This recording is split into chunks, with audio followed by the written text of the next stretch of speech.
Hello বেশ, আসসালামু আলাইকুম। তো সবাই কেমন আছেন? তো একটি পার্কে চলে এসে বললাম, এটি হচ্ছে আপনার মিরপুর 11 এভিনিউ 5 বটতলা, ব্লক সি। তো এইখানে আসলে এই পার্কই আপনি পেয়ে যাবেন। আপনার সব বাচ্চা বা আপনারা সবাই চলে এসে ঘুরতে পারেন।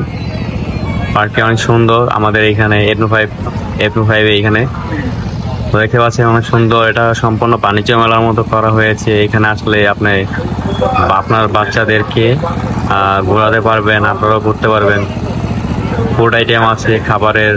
তারপরে হচ্ছে আপনার, এটা হচ্ছে মেন গেট।